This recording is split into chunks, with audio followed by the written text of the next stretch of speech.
আসসালামু আলাইকুম। আশা করি সবাই ভালো আছেন।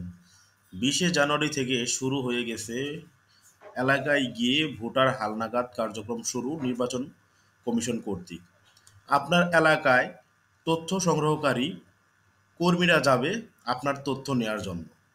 তো যারা আপনারা নতুন ভোটার হবেন, তথ্য সংগ্রহকারী কর্মীদের আপনি কি তথ্য দিবেন, কি ডকুমেন্টস দেখাবেন, আজকে এই ভিডিওতে দেখিয়ে দিব। শুধু ডকুমেন্টস দিলেই হবে না। আমাদের এনআইডিতে নানা ধরনের প্রবলেম ক্রিয়েট হয় এনআইডি তৈরি হওয়ার পরে। অনেক ক্ষেত্রে দেখা যায় কারো বয়সের সমস্যা, কারো বাবার নাম ভুল আসছে, কারো মাতার নাম ভুল আসছে, কারো ঠিকানা ভুল আসছে। তো এইগুলো যেন না আসে, এর জন্য আপনি তথ্য সংগ্রহকারী কর্মীকে যখন তথ্য দিবেন, যে বিষয়গুলো খেয়াল রাখবেন এই ভিডিওতে সেটাও দেখানো হবে। তো চলুন কথা না বাড়িয়ে আমরা মূল ভিডিওতে যাই। এই ভিডিওতে আপনি দেখতে পাবেন যে আপনার যে সকল ডকুমেন্টস লাগবে আর যে বিষয়ে আপনি সতর্ক থাকবেন। Let's go.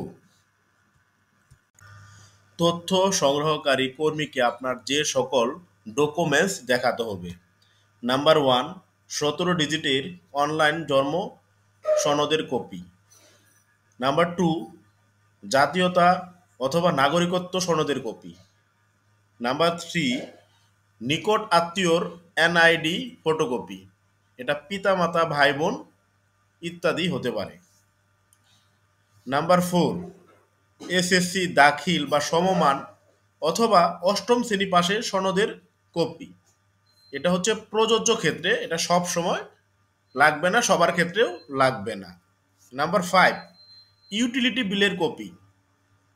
সেটা বিদ্যুৎ বিল হতে পারে, গ্যাস বিল হতে পারে, পানি বা চৌকিদারি রসিদের ফটোকপি হতে পারে। তথ্য সংগ্রহকারী কর্মীকে আপনাদের এই ডকুমেন্টসগুলো দেখাতে হবে যখন আপনার তথ্য নিতে যাবে। তো এই তথ্যগুলো যখন দিবেন তখন আপনি যে বিষয়গুলো সতর্ক থাকবেন, যে বিষয়গুলোতে সতর্ক না থাকলে আপনার পরবর্তীতে নানা ধরনের সমস্যা হতে পারে, সেগুলো হলো: ১, নিজের নাম, পিতামাতার নাম, জন্ম নিবন্ধন বা শিক্ষা সনদের সঙ্গে হুবহু মিলিয়ে লিখতে হবে। এটা দেখবেন যে হুবহু মিলিয়ে লিখছে কিনা। এটা যদি ভুল হয় তাহলে কিন্তু আপনার এনআইডিতেও ভুল চলে আসবে। নাম্বার 2, জন্ম তারিখ অবশ্যই জন্ম নিবন্ধন বা শিক্ষা সনদ অনুযায়ী হতে হবে। এটাও আপনারা দেখবেন যখন তথ্য সংগ্রহকারী কর্মীরা এগুলো লিখবে। নাম্বার 3, স্থায়ী ঠিকানা লেখার ক্ষেত্রে অবশ্যই ভোটারের প্রকৃত স্থায়ী ঠিকানা লিখতে হবে। এটাও দেখবেন যে আপনার প্রকৃত স্থায়ী ঠিকানা লিখছে কিনা। নাম্বার 4, কোনো অবস্থায় দুইবার ভোটার হওয়া যাবে না।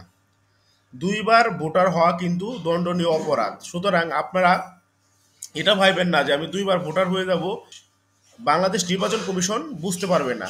বাংলাদেশ নির্বাচন ও কমিশন অবশ্যই বুঝতে পারবে যখন আপনি বায়োমেট্রিক ফিঙ্গারপ্রিন্ট দিবেন, তখনই বুঝে ফেলবে আপনার দুইবার ভোটার হয়েছেন।